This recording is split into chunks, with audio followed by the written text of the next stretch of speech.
A kind of photo shooting outside this room, and I want to show you that I added the picture to the program website. Okay, you can find it here. Group with John Ellis. You click on it.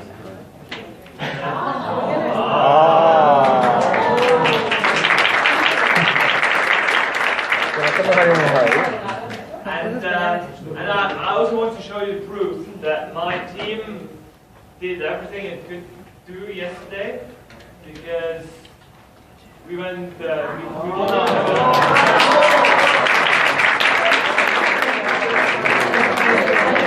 and you see what's fascinating? John Ellis, right? He not only came to tell you about the future of particle physics, he also came to celebrate the 50th anniversary of the foundation of this tournament, right? So this is really a lovely guy. Really. Okay, guys, but now it's time for the hit. Really? So which presentation? Corporate or The one is for reference. No, I prefer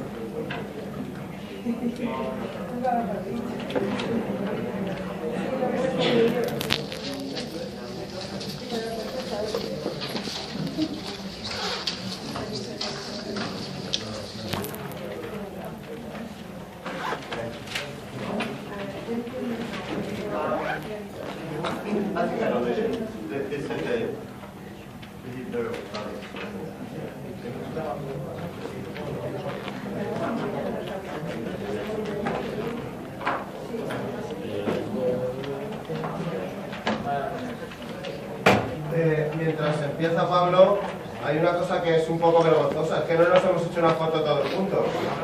Por el amor de Dios, no dejéis que los compañeros que se van más pronto se vayan antes de que nos hagamos una foto. Aquí ahora no, porque ahora tenemos que montar un Cristo para hacernos una foto. Bueno, sí, joder, haré una foto. Montar un Cristo, por el amor de Dios, pero vaya científico. Paco sale y entra como Dios manda, hombre.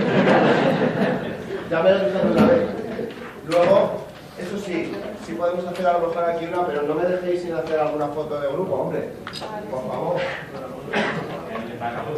Han hecho bien, hecho por favor. Los matas podemos una foto de grupo solamente nosotros. Solo vosotros, sí. Después te la mando ahora. Bueno, buenos días.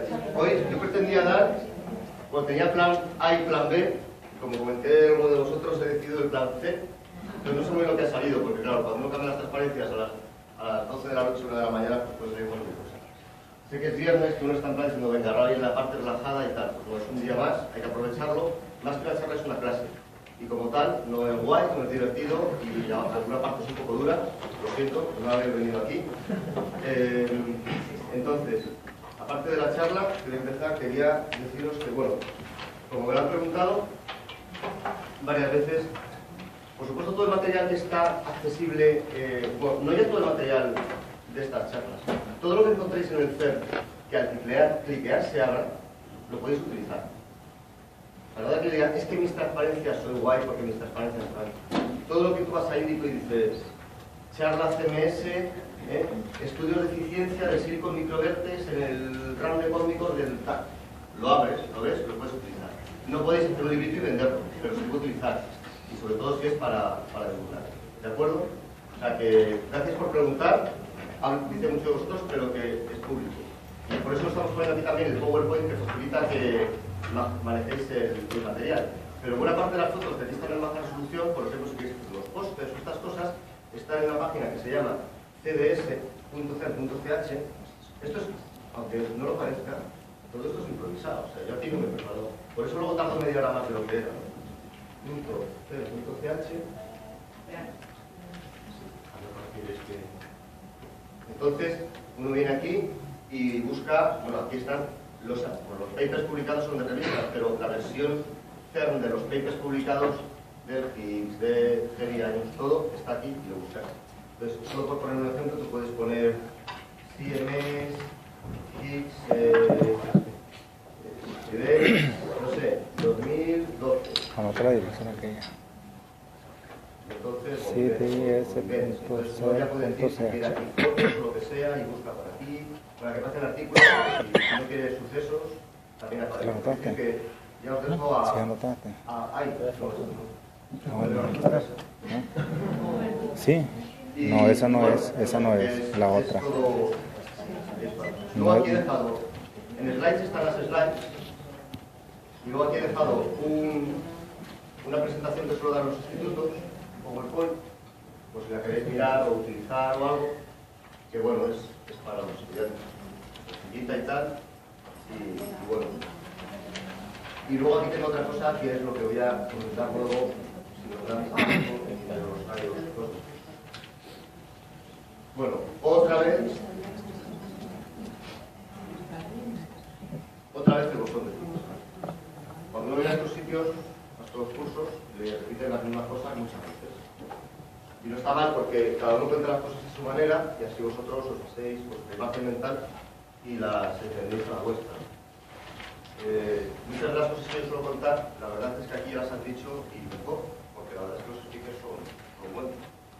Ahora sí, me gustaría, aunque va a parecer muchas cosas copiadas y demás, pero bueno, que veáis que estas son transparencias de charlas también que yo he dado y veis que en realidad todos tenemos las mismas formas casi de explicar las cosas, lo cual no está. Yo primero, como decía, iba a hacer una clase sobre cómo hace... A ver, charlas hay muchas. Y uno se queda con unas imágenes, unos números sorprendentes y unos cuantos wow. Pero yo creo que es mejor una clase porque tenéis que saber un poco en detalle cómo se hacen las cosas de verdad. Porque luego cuando se explica, os pide, ¿cómo hacen esto y tal? Bueno, pues lo hacen así, o sea. Y aunque no quede del todo claro, como están las transparencias y no lo puede mirar, pues lo puede estudiar. Lo que no sé es por qué había puesto esta transparencia. Así que me la salto, porque ya la habéis visto. Sí, ya sé por qué. Bueno. Información de contexto, ¿vale? Todo esto viene porque cuando uno habla del bosón de Higgs o del campo de Higgs hay una gran confusión, en buena medida inducida por los que divulgamos estas cosas y no hemos hecho la diferencia clara. Y entre esas cosas, pues hay mitos como que el bosón de Higgs, que esto ya lo ha dicho Lionel y mucha gente, que el bosón de Higgs da la masa a otras partículas, que es falso, que el mecanismo de Higgs explica que el campo de Higgs explica toda la masa del universo y una serie de cosas. En realidad no hace falta un campo de Higgs para tener un universo. Y si uno se fija en la parte de la izquierda, justo en los momentos iniciales del universo, cuando el universo era más joven que 100 picosegundos, o sea, 10 a la menos 10 segundos, había campo de Higgs, pero las partículas no tenían masa. O sea que era posible. El universo no había partículas con masa. Es solamente a partir de esa época. Es que, ¿qué hay en esa época? En esa época, como el universo lo podéis concebir como una especie de gas, entre comillas, ¿no? Porque no es un gas expandiéndose en una habitación, es el propio espacio-tiempo que se expande, porque el espacio es elástico. Pero en cualquier caso, la densidad de energía que hay en una región determinada del espacio va disminuyendo cuando aumenta el volumen. ¿Qué pasa? Que la temperatura es una energía promedio, ¿de acuerdo? Entonces la escala de energía, sí, y además escala es una orden de magnitud, va disminuyendo. Pero justo esos 10 a la menos 10 segundos corresponden aproximadamente a una temperatura, una densidad de energía de 100 gigaelectronvolts, que no es una casualidad. El LHC está construido para poder estudiar el universo a esas energías. Es lo que es. Y esa escala 100, que para mí 80 G del W, 90 del Z y 125 del G son el mismo número, con 100 es 100. Es la escala de energía de la ruptura espontánea de simetría electrodébil, que es cuando el campo de Higgs realmente empieza a interaccionar con el campo débil y da masa a estos bosones y queda la luz libre y las partículas tienen masa y ahí a partir de ahí pues evoluciona y tenemos átomos. Entonces, para poner todo en contexto, y esto lo voy a decir muy rápido, esto no sé cómo se llama, es un mapa conceptual. Esto es mi concepto de un mapa conceptual, ¿no? Y no sé si se parece a algo. Esto es porque creo que nunca he visto uno. Pero esto resume toda la física que sabemos. Los problemas de selectividad están ahí, también está la química y algunas cosas más. Entonces, la física intenta explicar todo el universo en no sé qué dijo ayer John, de cómo es el universo, los datos que se hablan cómo es el universo, de qué está hecho, cómo era, cómo va a ser, algo es un poco más fundamental. Entonces, hay dos teorías que explican estas cosas, ¿no? Y esto yo creo que os viene bien para tener las ideas así claras. Los conceptos fundamentales de la física están en dos grupos. Por un lado está el espacio-tiempo. Para nosotros siempre ha sido una cosa simplemente matemática, que son los ejes en un papel. Y por otro lado están las partículas elementales y sus interacciones. Y esto es lo más importante de lo que parece porque las escalas de energía, cuando repito mucho unas palabras es que hay que aprenderlas, las escalas de energía a las que uno estudia el espacio-tiempo no tienen nada que ver con las escalas de energía a las que uno estudia partículas elementales e interacciones. Y es muy difícil tener, igual que es muy difícil tener un aparato que registre todas las longitudes de onda, desde infrarrojo, lejano, microondas, hasta los rayos gamma, pues es imposible tener una teoría que describa toda la física de una forma homogénea, con un mismo tratamiento. Por esa razón, sencillamente, porque hay muchos órdenes de magnitud en energía entre la física del espacio-tiempo, como un ente físico, y la física de las partículas elementales y sus interacciones, pues hacen falta teorías que además son muy diferentes entre sí. Lo de arriba, el espacio-tiempo lo estudia la relatividad general, y el Big Bang es una solución a unas ecuaciones, no tengo bueno, pues me da igual. No pongo la fórmula, pero buscáis ahí. La relatividad general, es la fórmula perfecta. La relatividad general, tú resuelves eso y te sale el Big Bang. Y con una serie de modelo cosmológico y una serie de cosas. Pero claro, eso vale para el espacio-tiempo, que hablamos de escalas de energía muy difíciles. No el Big Bang, lo que viene después, ¿vale? Pero luego, las partículas elementales e interacciones hay otra teoría diferente, otro aparato matemático que se llama teorías cuánticas de campo. Son como las teorías clásicas de campos, cuantizadas y encima acopladas a la relatividad especial para que todo produzca nuestro mundo. Entonces, cuando yo junto la mecánica cuántica con la relatividad especial y las teorías de campos cuánticas, tengo el modelo estándar. Y claro, sabéis que en realidad cuando dice, no, ¿cómo ese pepino que me sale de la historia del universo, qué quiere decir? Bueno, pues quiere decir que el universo, como pasa por muchas fases de diferentes escalas de energía, a la izquierda, la densidad de energía es a la izquierda, pero no al principio, ¿vale? Las escalas de energía son muy altas, y ahí lo que describe bien el universo es el modelo estándar.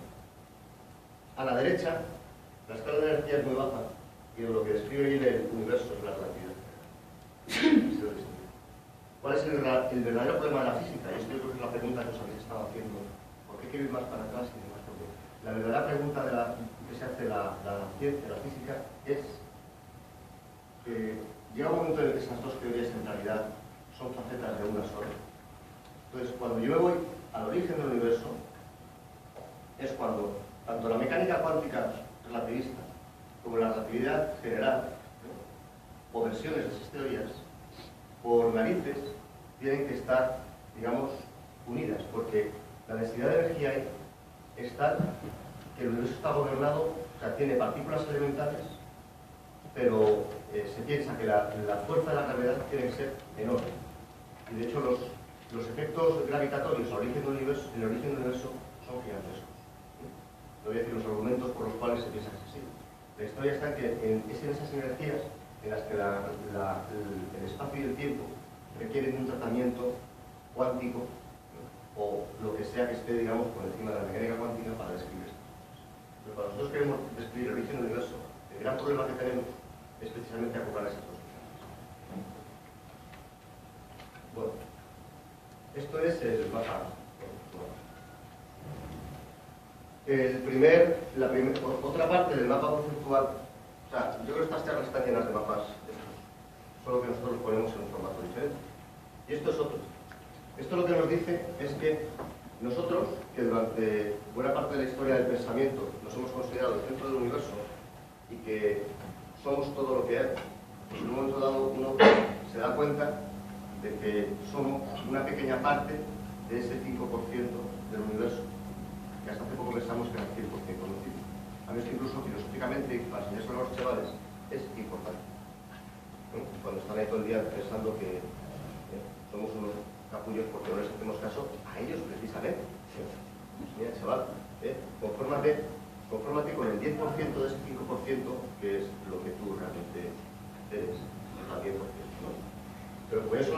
de la materia oscura, lo que yo quiero decir aquí fundamentalmente, aparte de este inciso filosófico, es que el bosón de Higgs y el campo de Higgs no tienen nada que ver, en principio, con la energía oscura, con la materia oscura. La materia oscura está hecha de cierto tipo de partículas, es posible que el campo de Higgs les dé masa. Pero a día de hoy, el campo de Higgs en principio solamente explica la masa de una parte pequeña de ese 5%. ¿Por qué pequeña? Porque en ese 5% sí hay bariones, pero también hay neutrinos, hay radiación y hay una serie de cosas. De modo que cuando uno dice que el campo de Higgs explica toda la materia del universo, la masa, no es cierto en absoluto. Entonces, ¿por qué es importante el campo de Higgs? Es importante por su valor fundamental, no numérico.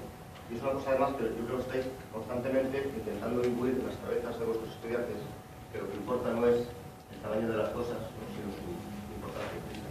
Y eso vale para la física y para las relaciones humanas. Esto lo voy a contar muy rápido, porque esta es de la charla plan A, la difícil, pero esto es otro... Ya no voy a hacer una broma para porque me digo, pero para mí lo es. Esto es el modelo estándar. Y el modelo estándar yo me voy a proponer no volver a poner la tabla de las partículas elementales, porque no coge realidad del modelo. Imaginaos ponerme al cuarto, empiezo a hablar del análisis. O sea que el 14 Pablo me tiras el ordenador. No lo creo. El modelo estándar, imaginaos el universo, ¿no? Las galaxias lejanas, ves las fotos de Orión, estos, lo que llaman los dedos de Dios, una foto de Hubble impresionante, unas estrellas súper globas, tal, y luego veis, si vais al laboratorio con el microscopio, veis, no sé, bueno, esto del microscopio que no tiene mucho, pero puedes ver células y si tienes un microscopio muy bueno puedes ver otras cosas, y luego ves el ADN y la reproducción y ves la complejidad de todo esto, y entonces uno dice, esto es inabarcable por el conocimiento. Pero luego resulta que un grupo de gente decide que una forma de explicar todo lo que observamos y lo que no observamos, que observaremos algún día, y lo que no observaremos, se puede explicar de una forma muy sencilla. Y digo, bueno, muy simple, no sencilla, muy simple. Cuando digo simple es que se basa en conceptos muy fundamentales y muy básicos. Y se basa en el concepto de simetría. Y aunque no tengo una gran transparencia, os voy a explicar por qué la simetría es importante. Entonces, yo no sé, como estuve en la charla de Luis, no sé si puso esta transparencia, pero como la puso en Madrid, en la Ramón Arete, la voy a contar, si la puso mejor porque la tenéis primero. Imaginad que estáis en la sabana, o en el Valle del Rift, y ahí hay, bueno, los nevazos y tal, y estáis viendo el paisaje en la distancia. Entonces, allí veis la uniformidad de todo lo que tenéis por delante. ¿El señor la transparencia? La sabana. Pues claro, vosotros estáis bastante tranquilos, veis con confianza y podéis llegar francamente lejos, porque no hay signos distintivos que supongan una guerra.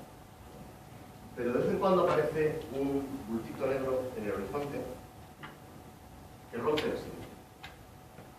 Eso ya difiere del continuo del resto. Eso supone una alerta para todo nuestro sistema autónomo de defensa y nos hace plantearnos una cosa, y es: paso porque es un arbusto, o mejor me vuelvo y la cazo mañana. De los pisos que llevo una semana sin comer. Este tipo de dilemas vienen inducidos porque nuestro cuerpo está, o sea, con este tipo de argumentos, nuestro cerebro se ha entrenado en darle un valor muy importante a la simetría de las cosas y aquellos fenómenos que hacen que rompan la simetría. Y de hecho por eso nos gusta explicar todo en términos de simetrías. Y que esté rota no quiere decir que sea malo, pero queremos entender por qué está.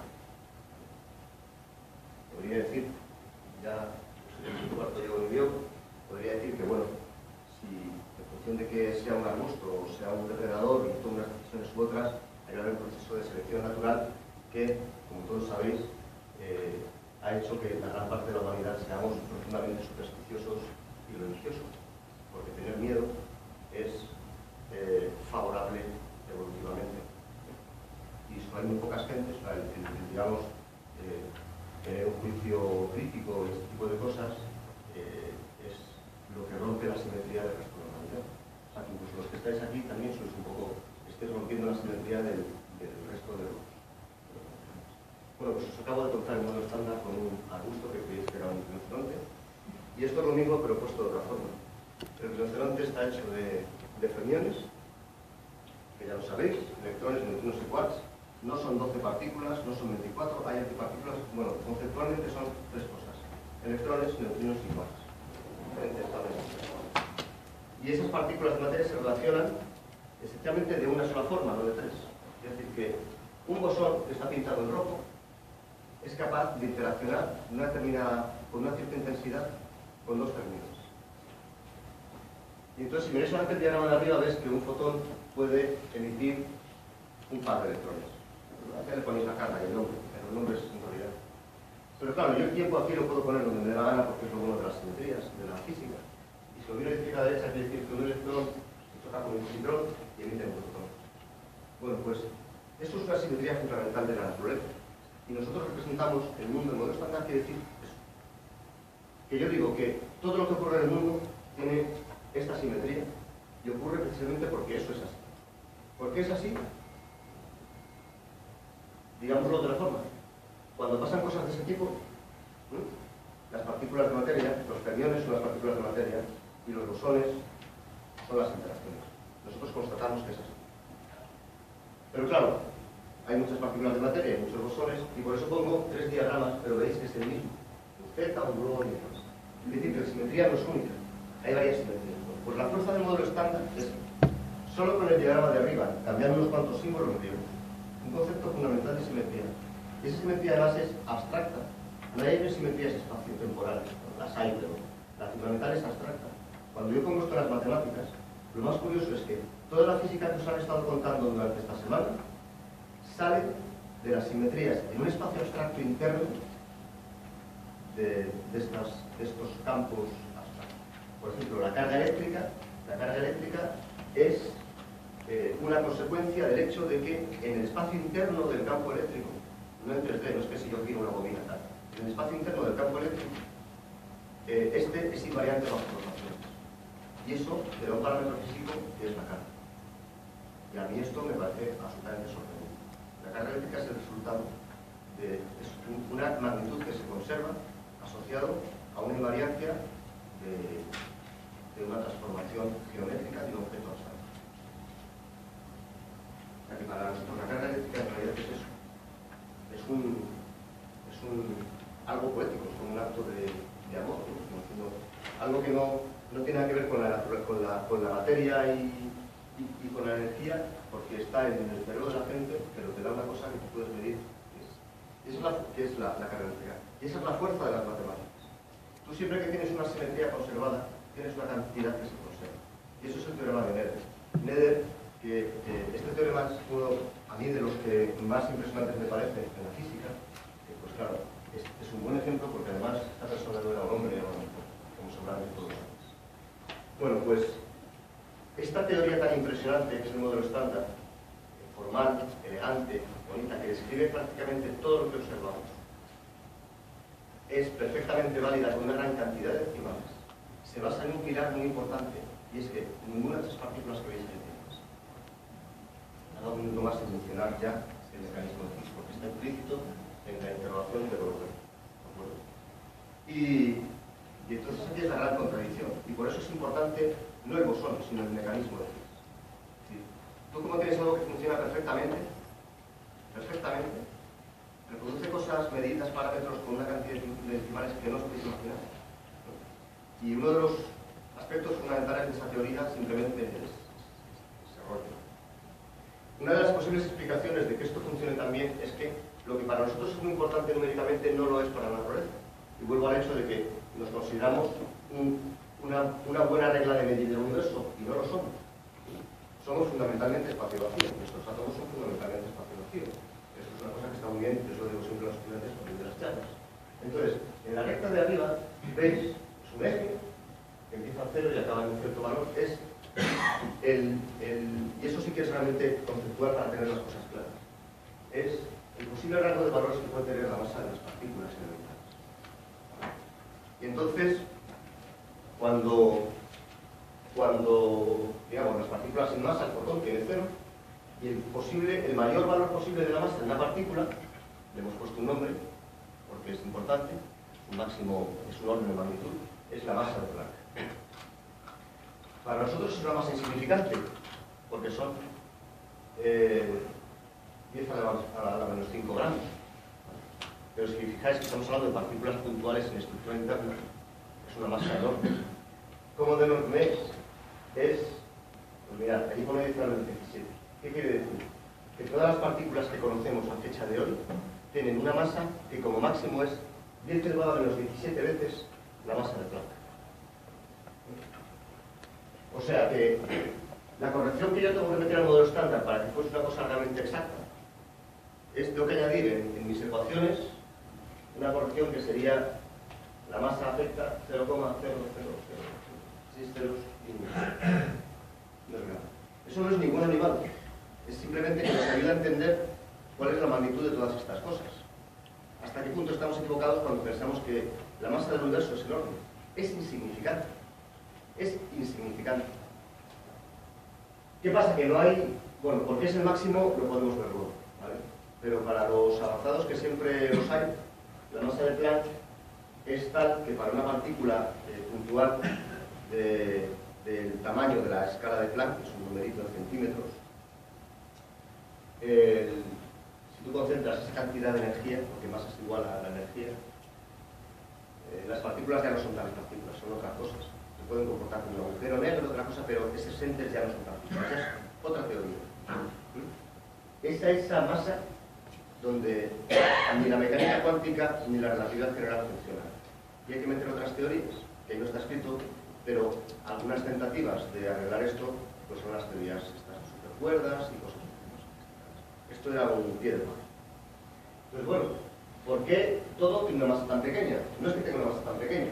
Os he dicho que el universo es tremendamente antifrío, se ha enfriado, y las únicas partículas que han sobrevivido son las más ligeras, porque si fueran más pesadas, por el principio de incertidumbre de Heisenberg, que la energía, la acción, la energía por el tiempo, es del orden de h barra, es decir, que una partícula que tenga una gran masa, una gran energía, para que sea estable, pues, o sea, estable, digamos, para que pueda ser una partícula tiene que tener una vida media muy pequeña. La vida media de la partícula es esencialmente la inversa de su masa, más o menos. Hacer ahí los cálculos con decimales, es conceptualmente eso. Entonces, claro, todas las partículas que tenían un valor de la masa demasiado alto se han desintegrado a otras partículas siempre y cuando hubiera un catálogo de partículas al que desintegrarse. El electrón no se ha desintegrado porque no existe ninguna más ligera que él.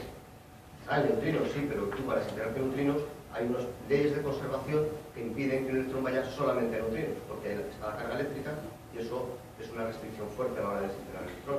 Y lo mismo con los quarks. El quark down sí puede desintegrarse en un quark up porque es más pesado que él. Por eso un neutrón libre vive 15 minutos. Porque no hay nada que impida que un quark down se transforme en un quark up. Al revés también pasa, por cierto. Pero un protón libre no se desintegra espontáneamente, no da lugar a un neutrón.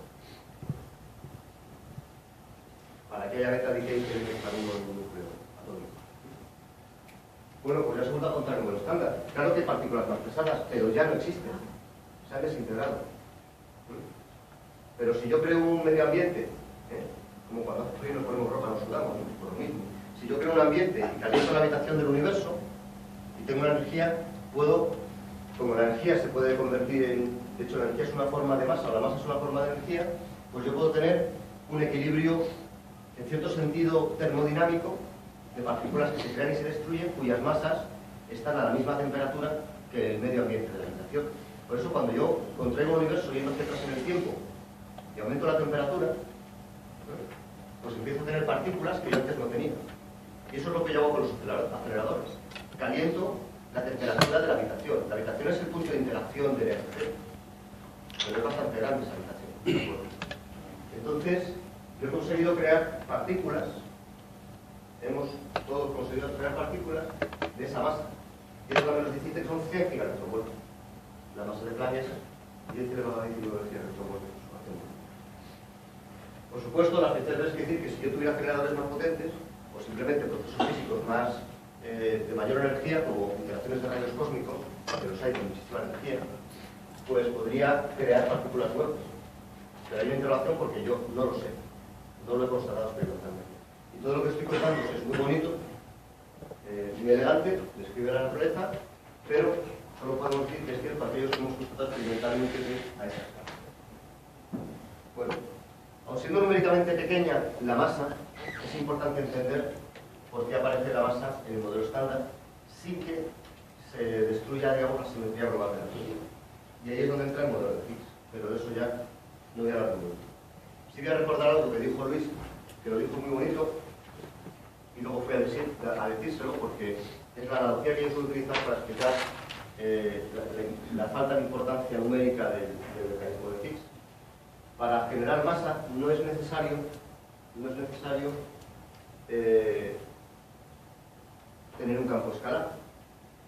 Si uno coge esta caja perfectamente reflectante, voy a ir rápido porque lo explico muy bien, que es extremadamente liviana, y meto muchísima radiación de alta energía y pongo eso en una báscula y en partículas de materia, solo hay radiación y la radiación se queda ahí, no se absorbe y está ahí en la cajita. Eso tiene masa, igualmente cual. Y de hecho él utilizó eso para explicar que en la naturaleza eso ocurre no con fotones sino con otros bosones sin masa que son los gluones. Y el protón era un ejemplo de esto, insisto porque creo que él ya lo dijo, si no quedó claro, pero bueno, lo repito.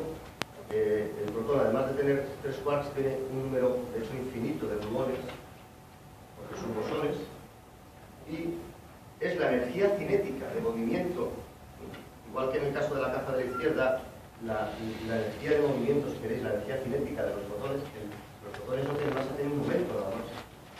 Realmente es energía cinética, ¿vale? Y lo mismo pasa en el quark, los gluones no tienen masa, tienen energía cinética. Esa energía cinética tiene en cuenta el 99% de la masa del protón, porque si sumas los quarks, solo tengo un 1% de la masa del protón, si sumas la masa de los quarks. Así que en realidad, nuestro peso en la báscula es, en un 99%, el hecho de que los gluones se están moviendo dentro de nuestros protones a la velocidad de la luz. Somos un conjunto de cajitas livianas que almacenan una gran cantidad de radiación del campo fuerte. Y estas cajitas están separadas de sí a unas distancias astronómicas comparadas con su propio tamaño, que apenas se ven los ojos. Somos eso. Y eso, este 1% es la cantidad de masa de este 5%. Yo aplico el 1%, el 5% es que la masa del universo es una cantidad bastante. No tiene algo que ver la masa, si hay o no partículas de materia oscura o no. Eso lo podemos ver al final, que no necesariamente tienen que ser partículas. Y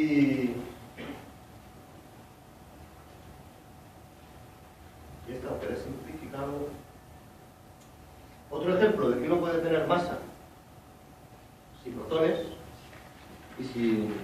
Pero, bueno,